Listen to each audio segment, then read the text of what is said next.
बोलिए सदगुरुदेव की, सदगुरु कबीर साहेब की। જોરથી જય બોલો. એવું લાગે છે કોઈ બેઠર નથી. બોલો સદગુરુદેવ કી જય.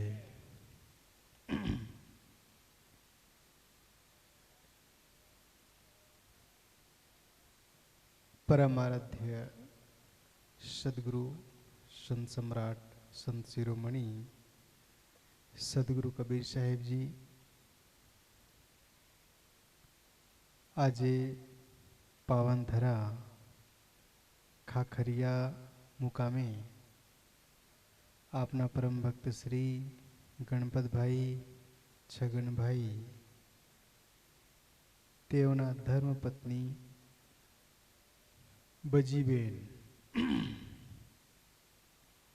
બજીબેનની આ પુણ્યતિથિ એટલે પ્રથમ પુણ્યતિથિ નિમિત્તે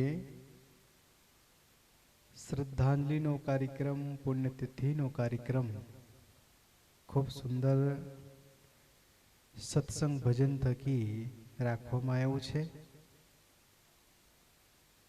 મારા પાછળ કલાકાર ભાઈઓ ખૂબ સુંદર સુંદર ભજન સંભળાયા, પણ સ્પીકર એટલા નજીક છે ને એવું લાગે છે કે કાન બહેરા થઈ ગયા એવું લાગે છે.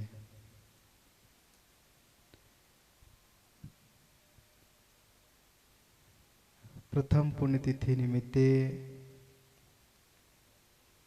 ખૂબ સુંદર સત્સંગ ભજનનો કાર્યક્રમ રાખવામાં આવ્યો છે. સમગ્ર પરિવાર છે. ભક્ત શ્રી ગણપતભાઈ છગનભાઈ, ભક્ત શ્રી ગજેન્દ્રભાઈ ગણપતભાઈ, હંસાબેન ગજેન્દ્રભાઈ, ભક્ત શ્રી પ્રજ્ઞેશભાઈ ગજેન્દ્રભાઈ, સરસ્વતીબેન પ્રજ્ઞેશભાઈ, ભક્ત શ્રી મનીષભાઈ ગજેન્દ્રભાઈ, ભક્ત શ્રી અમીષાબેન મનીષભાઈ, ભક્ત શ્રી યોગેન્દ્રભાઈ ગજેન્દ્રભાઈ, સમગ્ર પરિવાર મળી આપણને આમંત્રણ આપી અને આમંત્રણને સહસ્વીકાર કરી આપ સબ પધાર્યા. આપ સબને ખૂબ ખૂબ ધન્યવાદ. પરિવારજનોને ખૂબ આશીર્વાદ, શુભકામના, મંગલ કામના. સાથે બજીબેનને હાર્દિક પુણ્યતિથિ નિમિત્તે શ્રદ્ધાસુમન સમર્પિત, શ્રદ્ધાંજલિ સમર્પિત છે.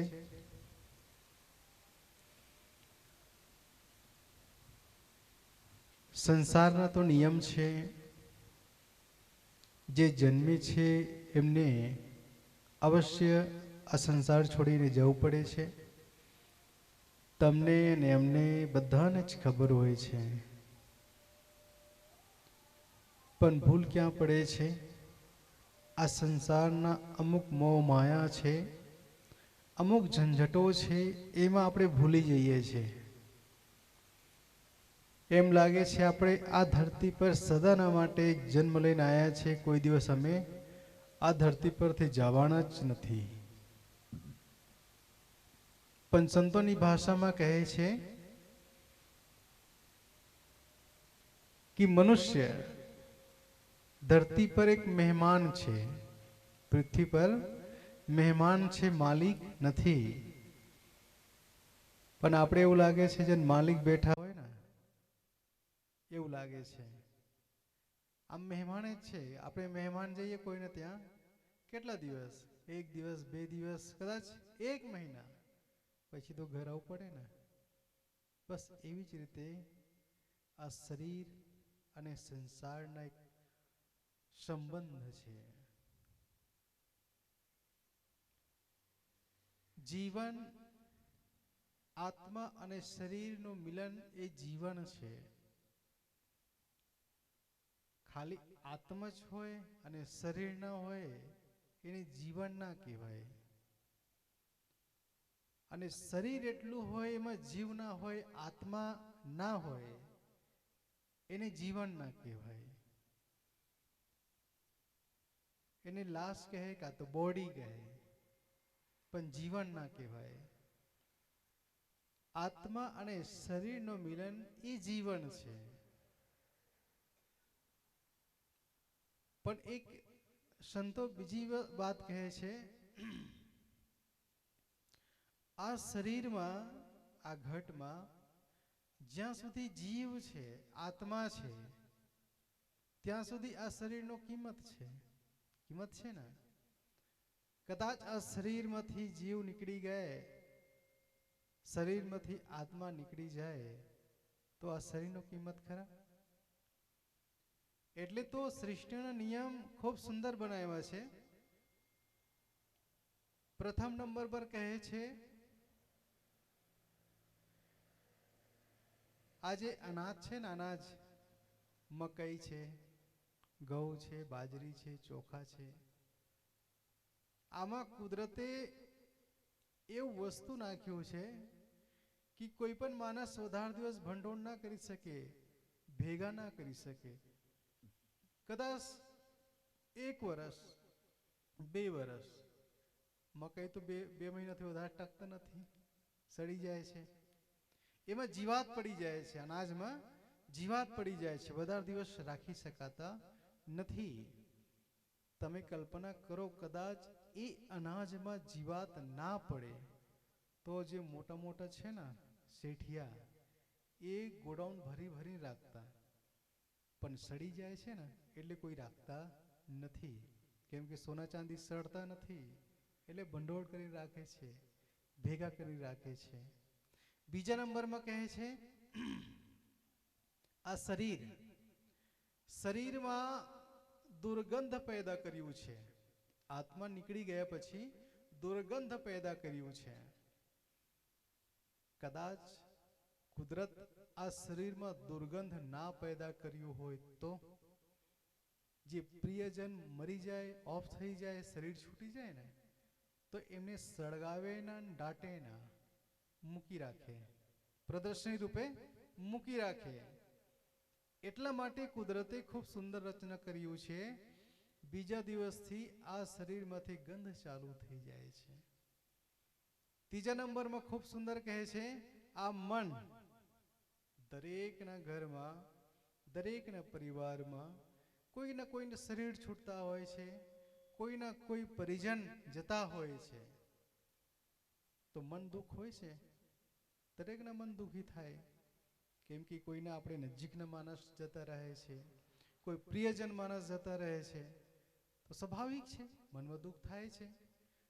પણ કુદરતે એવું બનાવ્યું છે કે 1 દિવસ 2 દિવસ 1 મહિના પછી ધીમે ધીમે એ મન ભૂલાતા જાય છે. મન પરિવર્તનશીલ છે. ક્યારેક દુઃખ અને ક્યારેક સુખ. ખાલી દુઃખ દુઃખ દુઃખ એમ નથી, સુખ સુખ સુખ એમ નથી, પરિવર્તનશીલ બનાવ્યા છે. એટલે આ શરીરમાં જ્યાં સુધી જીવ છે ત્યાં સુધી આ શરીરનો કિંમત છે. એટલે સદગુરુ કબીર સાહેબ પણ કીધું કે માનુષ તેરા ગુણ બડા, માં સુનાવે કાજ, હાડ ન હોતે આભરણ, ત્વચા ન બાજન બાજ. સદગુરુ કહે છે કે હે મનુષ્ય, તમારા શરીરમાં, તમારા શરીરનો કોઈ મોલ નથી, તમારા ગુણનો મહત્વ છે, તમારા જ્ઞાનનો મહત્વ છે. ઘણી વાર એવું હોય છે ને, માણસ કારા હોય છે, લંગડા હોય છે, લુલા હોય છે, પણ વાઇસ એમના અવાજ, બોલવાની શૈલી કેટલા સુંદર હોય છે. એટલે ગુણના કિંમત છે. એટલે કહે છે સંતો कि पशु की पनिया बनत है, नर का कछु ना होत, नर जो ऐसी करनी करे तो नर से नारायण होत. सदगुरु કહે છે, કદાચ મનુષ્ય સારા કરણી કરે, સુંદર કર્મ કરે, તો આજ ધરતી પર સ્વર્ગ છે અને આજ ધરતી પર દેવ છે અને દેવી છે. કોઈ બહાર સ્વર્ગ છે, બહાર દેવ છે, કોઈ દેવી છે એવું નથી.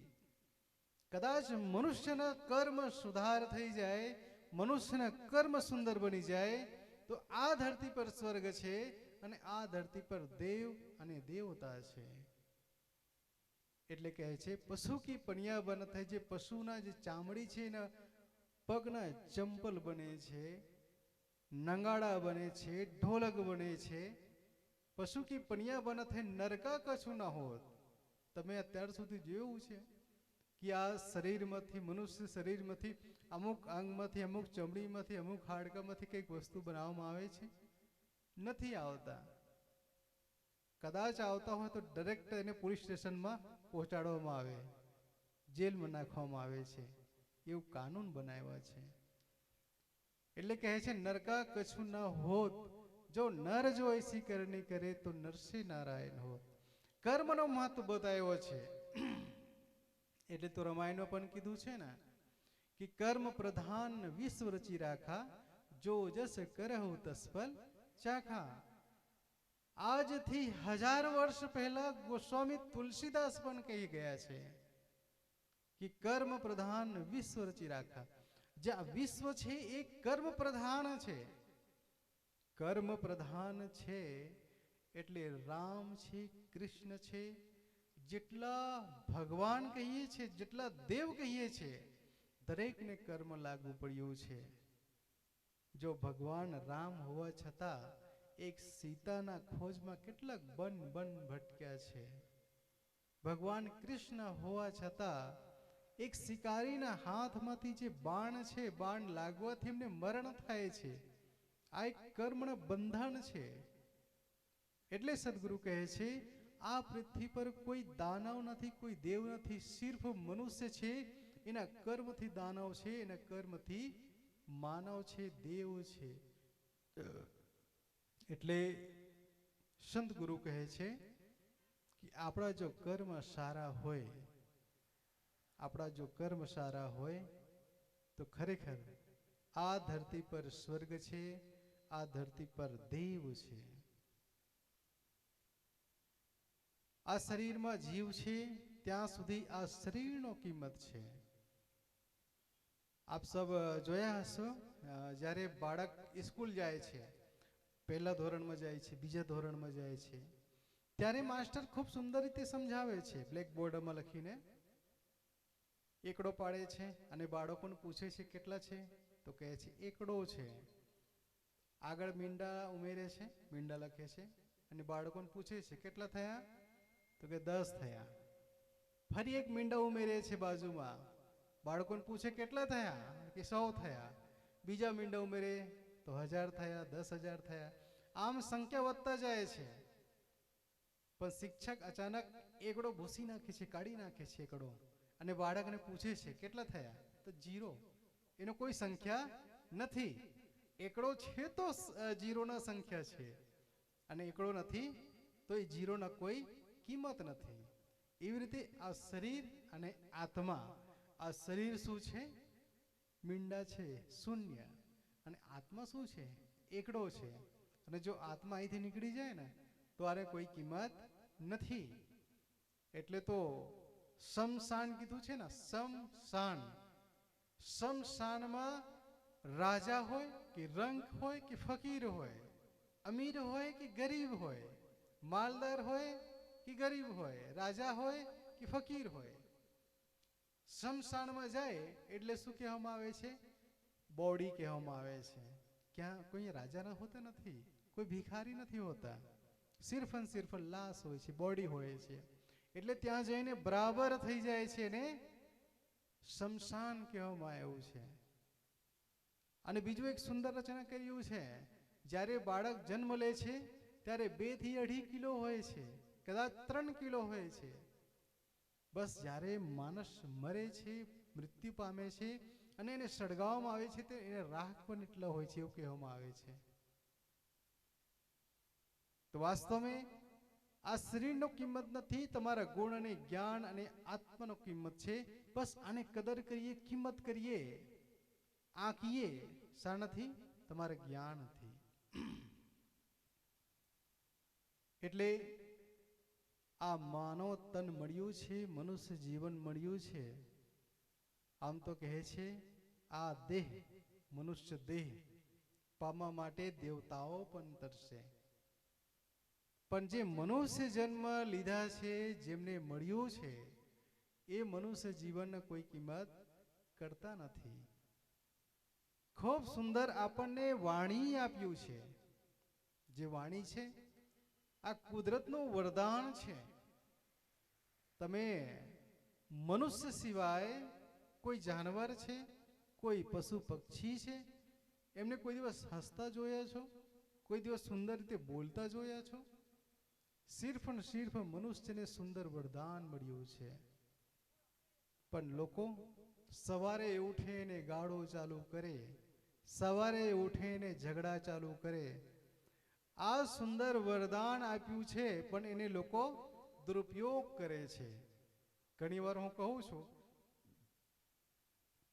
કે આ વાણીથી કોઈને આપણે આકર્ષિત કરી શકીએ છીએ અને આ વાણીથી કોઈને દુશ્મન પણ બનાવી શકીએ છીએ.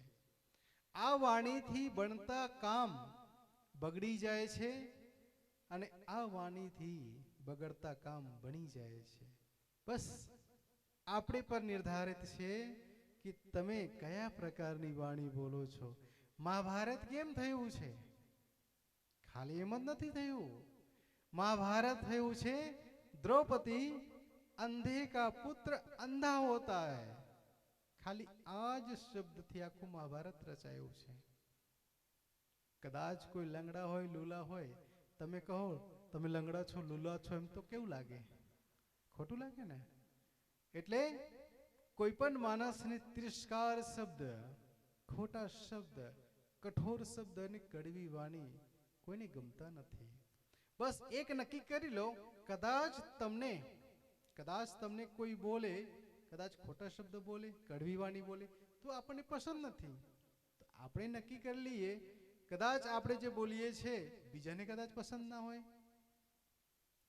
તો ખૂબ સુંદર એક વરદાન આપ્યું છે વાણી. એટલે તો કીધું છે ને કે મૃદુ વાણી સુંદર સ્વભાવ सभी गुणों की खान है, प्रेम की गंगा बहे जहां पर वह घर स्वर्ग समान है. જેમના ઘરે સુંદર વાણી હોય, સુંદર સ્વભાવ હોય, સંતો કહે છે એમના ઘરે પ્રેમ રૂપી ગંગા વહે છે. વહ ઘર સ્વર્ગ સમાન है. એ ઘર સ્વર્ગના સમાન રૂપી છે. ક્યાં? જ્યાં ભાઈ ભાઈમાં સુંદર પ્રેમ હોય, પતિ પત્નીમાં પ્રેમ હોય, દેરાન જેઠાણમાં પ્રેમ હોય, સાસુ વહુમાં બે પ્રેમ હોય, દરેક રિશ્તામાં એક મીઠાશ હોય, દરેક રિશ્તામાં એક મધુર હોય. એનું નામ સ્વર્ગ છે. અને આપણે કોઈ બ્રાહ્મણ છે, કોઈ પુરોહિત છે, કહી દે કે તમારા અમુક ગ્રહ નડે છે, અમુક સ્વર્ગ છે, અમુક નર્ક છે. કદાચ કોઈ વધારે ભણેલા હોય, અભ્યાસ કરેલો હોય, એમને ખબર હશે વિજ્ઞાનની બાબતમાં. જ્યારે બ્રહ્માંડની નકશા સમજો ને, બ્રહ્માંડની નકશામાં તો પૃથ્વી ક્યાં છે આપણને ખબર ના પડે. અને પાછા એમાં સ્વર્ગ કઈ આગળ છે એ કોઈને ખબર નથી. માણસના કલ્પના એ સ્વર્ગ અને નર્ક છે, બાકી બહાર કશું નથી. બાકી અત્યાર સુધી કોઈ વૈજ્ઞાનિક પણ નથી કહ્યું કે અમુક જગા સ્વર્ગ છે, અમુક જગા નર્ક છે. એટલે સદગુરુ કબીર સાહેબ ખૂબ સુંદર કીધું कि मानुष तेरा गुण बड़ा माँ सुनावे काज, हाड़ न होते आभरण त्वचा न बाजन बाज. कि આ મનુષ્ય શરીર છે એનો કોઈ જ કિંમત નથી, સિર્ફ જ્ઞાન અને ગુણનો કિંમત છે. આ શરીરમાં આત્મા છે ત્યાં સુધી આ શરીરનો કિંમત છે. એટલે મનુષ્ય જન્મ મળ્યું છે તો કંઈક સત્કર્મ કરીએ, ખૂબ સુંદર કર્મ કરીએ, ત્યારે જ આ મનુષ્ય જીવનનું સાર્થકતા છે. બાકી ઘણા લોકો જન્મ તો લે છે પણ શાના માટે જન્મ મળ્યો છે, શાના માટે જીવીએ છે એને કોઈ જ ખબર નથી. બસ ખાવાનું છે, કામ કરવાનું છે અને ઊંઘી જવાનું છે, એના સિવાય કંઈ જ નથી. સમાજ સેવાનું કામ છે, સમાજ જાગૃતિનું કામ છે, ધર્મનું કામ છે, પરોપકારનું કામ છે, કંઈ લેવા દેવા નથી. એવો પ્રકારનો માણસ છે. એવા પ્રકારને સંતો કીધું કે આ ધરતીના ભાર સ્વરૂપ છે, આ ધરતીમાં ભાર સ્વરૂપ છે, જેમને ગુણ જ્ઞાન ધર્મ શીલ દયા ક્ષમા કશું જ લેવા દેવા નથી. એ માણસ એક ઢોર સમાન છે. બસ આપણે મનુષ્ય જન્મ લીધા છે તો ખાવા માટે નથી, પરોપકાર મળશે, સમાજ સેવા માટે છે, કંઈક કરી બતાવીએ સમાજ માટે, કંઈક ધર્મના કામ કરીએ, પરોપકારના કામ કરીએ, સેવાના કામ કરીએ, ત્યારે મનુષ્ય જીવનનો સાર્થકતા છે. બાકી આપ સૌને ખબર છે આ મનુષ્ય જીવન દરેક જીવ આ સંસારમાં જન્મ લે છે અને દરેકને જવાનું છે, કોઈ સદન માટે રહેવાનું નથી. બસ રહે છે તો નામ રહે છે. જેટલા મહાપુરુષો આયા છે આ પૃથ્વી પર કોઈ રહ્યા નથી, એમના શરીર નથી, સિર્ફ ગુણ રહ્યા છે, એમના જ્ઞાન રહ્યા છે, એટલે એમને યાદ કરીએ છીએ. શરીર નથી છતાં યાદ કરીએ છીએ. ચાહે રામ હો, કૃષ્ણ હો, કબીર, બુદ્ધ, મહાવીર, નરસિંહ મહેતા, મીરાબાઈ, અનેકો મહાપુરુષો શરીર નથી પણ એમના જ્ઞાન છે, એમને યાદ છે, એ દરેકના અંદર જીવિત છે. પૂજા કરીએ છીએ, ફોટાના પૂજા કરીએ છીએ, મૂર્તિના પૂજા કરીએ છીએ. કેમ? એમના ચરિત્ર સારા હતા એટલે ચિત્રના પૂજા કરીએ છીએ. કોઈ જોયે છે રાવણના પૂજા કરે છે, દુર્યોધનના પૂજા કરે છે? નથી. કેમ? કેમ કે એમના કર્મ ખોટા હતા. એટલે આપણા કર્મ સારા હોય, ભવિષ્ય ખૂબ સુંદર બને, વર્તમાન સુંદર જીવીએ એટલે ભવિષ્ય પણ સુંદર બનશે. તો આજે અમારા પરમ ભક્ત શ્રી